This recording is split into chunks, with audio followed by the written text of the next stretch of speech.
KFC এমন গিফটে যে মানে এত মনটা খারাপ হয় না এই জিনিসগুলোতে।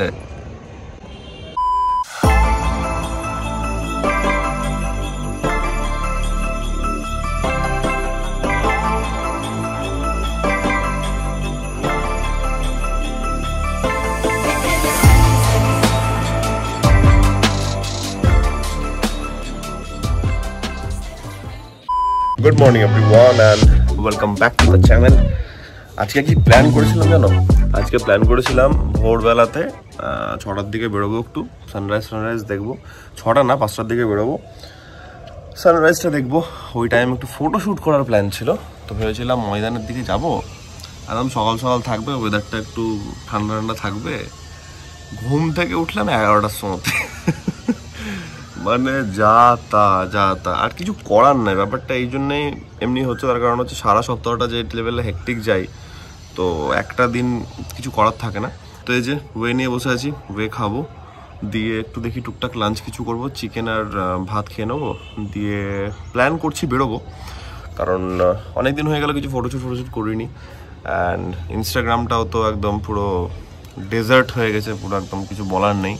তো যাই হোক, ওটার জন্য একটু বেরোবো ডেফিনেটলি। বাট ভাবছি ময়দানের দিকে যাব বা এলিট পার্কের দিকে যাব, কারণ আমি গাড়ি নিয়ে বেরোবো আর দেখি কোথায় পার্কিং পাই, সেটা একটা ইস্যু। কারণ আমি যখন ময়দান গেছিলাম লাস্ট টাইম, তখন তোমাদের মনে আছে কিনা জানি না, ওই আজাদ হিন্দ ধাবার যে ভ্লগটা ছিল আমাদের, তো অ্যাট দ্যাট টাইম পুলিশ এসে একটু করছিল যে এখানে গাড়ি রেখো না, বেরিয়ে যাও, একজন গাড়ি রাখলে সবাই গাড়ি রাখবে। তো দেখবো যদি ওখানে গাড়ি রাখা যায় তাহলে ঠিক আছে, নাহলে আমি দেখছিলাম পার্কিং আছে এলিট পার্কের ওখানে, তাহলে এলিট পার্কের ওখানে যাবো। তাই হচ্ছে ব্যাপার। কালকে আমি একটা স্টোরি দিয়েছিলাম, তোমরা হয়তো কেউ ডেফিনেটলি দেখেই থাকবে।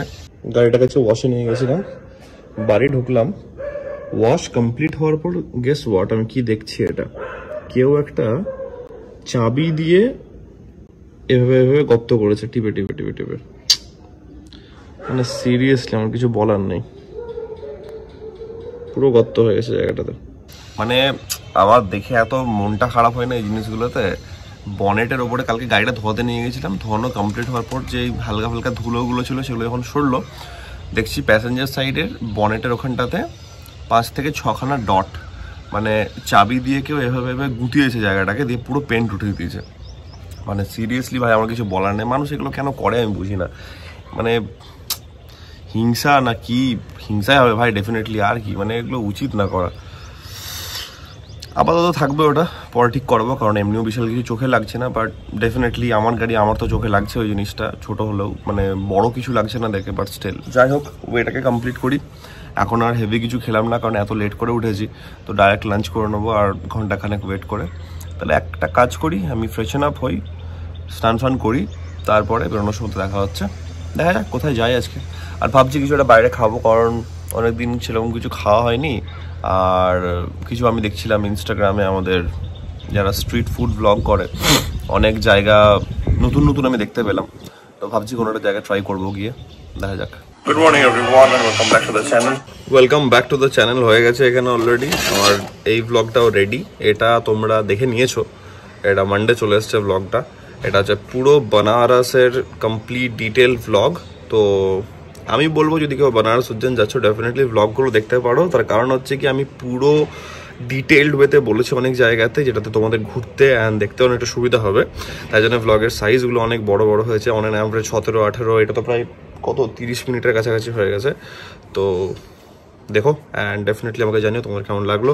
খাবার চলে এসছে, অর্ডার সেরকম ভাবছিলাম যে কী দেবো করে কনফিউজ হচ্ছিলাম। আমি কেএফসি 2 বার্গার দিলাম, তাড়াতাড়ি খেয়ে নেবো, অ্যান্ড একটু রেস্টও হবে, দিয়ে বেরোতে হবে।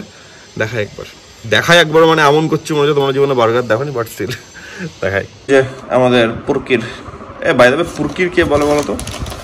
যদি তোমরা সোশ্যাল মিডিয়া ভালো করে ফলো করো টুকটাক, তাহলে বলতে পারবে এটা কে বলতো, কমেন্টে জানাও যদি বুঝতে পারছো কি বলছি। চলে আসছে আমাদের বার্গার, এই যে 2টো। কেএফসি এমন গিফটে যে মানে 2টো বার্গার নিয়েছি বলেছে, দান করার মতো 2খানা মাত্র কেচাপ দিয়েছে। সিরিয়াসলি ভাই if you are a car lover then seriously তুমি অ্যাপ্রিসিয়েট করো তোমার গাড়িটাকে। চলো বেরিয়ে গেছি, যাওয়া যাক, দেখি কোনটা ডেস্টিনেশন হয় আমাদের। হ্যাঁ, তো আমরা এটা নিয়ে কথা বলছিলাম, সেটা হচ্ছে গিয়ে আমাদের একটা ফ্যামিলিগত রোগ আছে, যেটা হচ্ছে গিয়ে ফোন কথা বলা হয়ে যাওয়ার পর আমরা টাটা বাই বাইটা খুব কম বলি, তো এটা শুরু হয়েছে বাবা থেকে, অ্যান্ড এটা সব থেকে পিক পজিশনে এখন আছে আমার মধ্যে, ছদ্দির মধ্যে।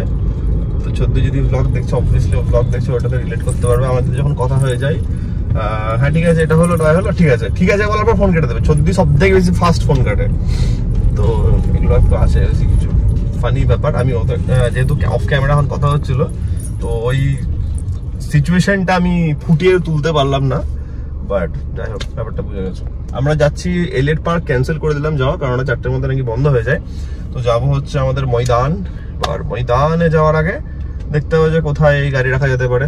গাড়ি রাখার জায়গা দেখলাম, তো এখন দেখা যাক, পেয়ে গেলে ভালো। ওয়েদারটা ভালো আছে আজকে, কিন্তু একটু বেশি তাড়াতাড়ি দেখছি রোদটা কমে গেছে। তো হতে পারে যে ময়দান গিয়ে একটু হলেও লাইট পাবো, যদি লাইট না পাই তাহলে ভাই বহুত চাপে পড়ে যাবো।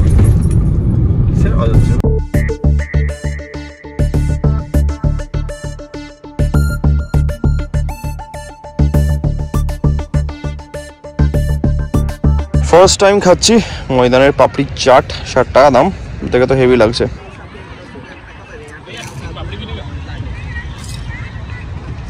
পাপড়ি চাট ওয়াজ গুড, ভালো লাগলো। অ্যান্ড শুট তো ঠিকঠাকই হলো, যেটা তোমরা শর্টসে দেখতে পাবে। 2টো শর্টস করলাম, একটা ছোট কাজ আছে, তো শোরুম যাবো একটু 5 মিনিটের জন্য, যাবো গিয়ে চলে আসবো। তারপর ভাবছি আছে কিছুটা বাইরেই খেয়ে নেবো, আর রান্নার ঝামেলা রাখবো না বাড়িতে। তোমরা একটু রাস্তা এনজয় করো from Maidan to Lake town.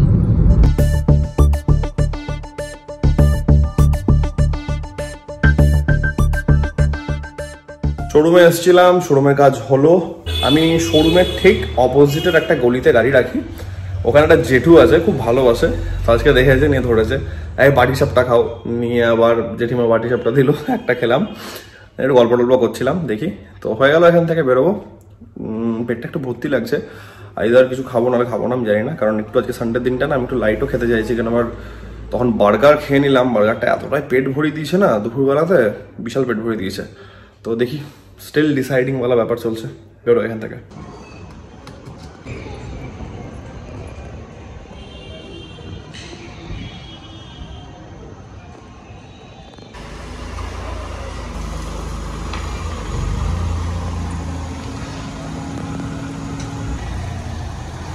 বেরোলাম শোরুম থেকে, জেঠিমাদের কথা বললাম, পাটিসাপটা খাওয়ালো।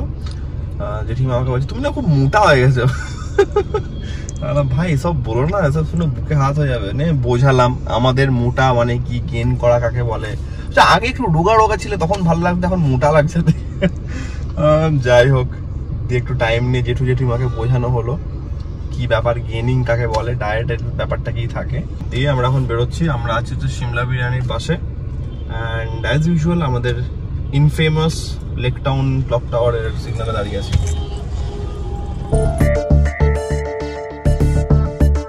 আসার পর থেকে ভ্লগ নিয়ে বসেছিলাম, তাই জন্য আর ফোন ধরিনি।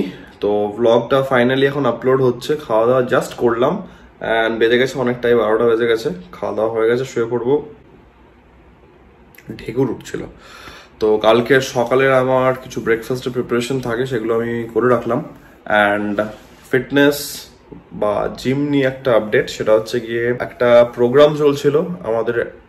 এনি টাইম প্রোগ্রাম চলতেই থাকে, মানে ট্রান্সফরমেশন প্রোগ্রাম, আমার প্রোগ্রাম। তো গত 1 বছরে আমি একটা প্রোগ্রাম রেখেছিলাম আমার, সেটা হচ্ছে স্লো গেন করা। তো ওটা 1 বছর হয়নি, ওটা 1 বছর 3 মাস কন্টিনিউ হয়েছে, স্লো গেন হয়েছে। 93 বডি ওয়েট অব্দি পৌঁছেছিলাম আমরা, 93 কেজিস। তো এখন স্লোলি এবার শুরু করছি একটু শ্রেড করা, আস্তে আস্তে আবার বডি ওয়েটটাকে কমাবো। মানে ডেফিনেটলি মাসেল গেন তো হয়েছে, বাট যেহেতু ন্যাচারাল স্বাভাবিক ব্যাপার, তো ফ্যাট একটু হলেও ধরবেই। তো কনসিডারেবলি আমি বলবো যে আমি লাস্ট টাইম যখন গেন করেছিলাম 2021-এর কাছাকাছি কিছু একটা হবে, আমার ঠিক এক্সাক্ট মনে পড়ছে না, মানে দিদির বিয়ের সময়তে। আমি ডেটটা মনে পড়লে এডিটিংয়ের সময় আমি দিয়ে দেবো এখানে। তো কোন সাল ওটা, 2021 হবে বা 22 কিছু একটা হবে, যাই হোক। তো তখন আমি 96 গেছিলাম, অ্যান্ড ওটা আমার ছিল 4 মাসের প্রোগ্রাম। তো ওখানটাতে আমি বডি ওয়েট ঢুকেছিল আমার 96 কেজি অবধি, বাট একটু হলেও বেশি ফ্যাট ধরেছিল, যেটা আমি এই প্রোগ্রামে ডিফারেন্স ফিল করতে পারছি যে অনেকটা ফ্যাট কম ধরেছে। ডায়েটটাকে আমি সেভাবে কাস্টমাইজ করে রেখেছিলাম, প্লাস যেহেতু লং টার্ম করেছি ওই জন্য খুব স্লোলি অ্যান্ড খুব বেটার ওয়েতে হয়েছে। বাট আমাদের লিনিংয়ের দিকের প্রোগ্রাম এবার শুরু হয়েছে, তো স্লোলি এবার আমরা আবার আসবো। আমার টার্গেট আছে 93 থেকে 84-85 অব্দি আস্তে আস্তে নামানো, তো এই হচ্ছে ব্যাপার। তো ঠিক আছে, দেখা যাক, রেজাল্ট তোমরা দেখতেই পাবে, তোমাদের সঙ্গে সেটা শেয়ারও করা হবে। আজকের ব্লগটাকে অনেক রাত হয়ে গেছে, এত দূর অব্দি আমি রাখছি। আশা করছি আজকের এই ছোটো ব্লগটা তোমাদের ভালো লেগেছে, অ্যান্ড যদি ভালো লাগে থাকে দেন তোমরা জানো as usual do like, share and subscribe. খুব জলদি যাচ্ছ নতুন ব্লগের মধ্যে। Till then take care, be safe, bye, good night. And চিন্তার কিছু নেই, বেনারসের ব্লগ আমাদের এখনো শেষ হয়নি, এখনো 2-3টা ব্লগ আসছে। Don't worry. বাড়ি থেকে, আরে ভাই না